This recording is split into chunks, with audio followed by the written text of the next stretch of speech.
This video will demonstrate the recommended process for setting up and installing your Dorner 2200 series modular belt iDrive conveyor.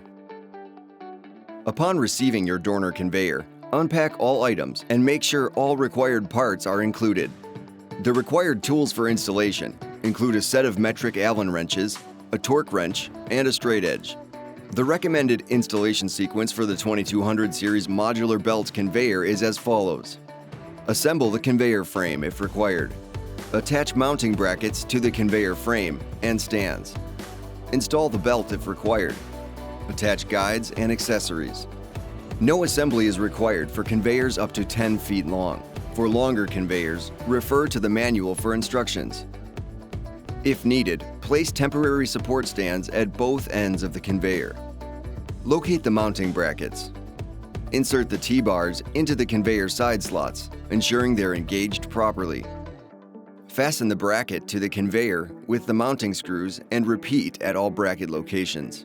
Then fasten the bracket to the support stand with the mounting screws, washers, and nuts. Repeat this step at all bracket locations and tighten all screws to 60 inch-pounds. If belt installation is required, refer to the belt change video or service manual for instructions. Wiring is not required for iDrives without the remote start-stop cable. Refer to the manual for start-stop cable instructions. Attach the quick connect end of the power supply to the power jack and tighten.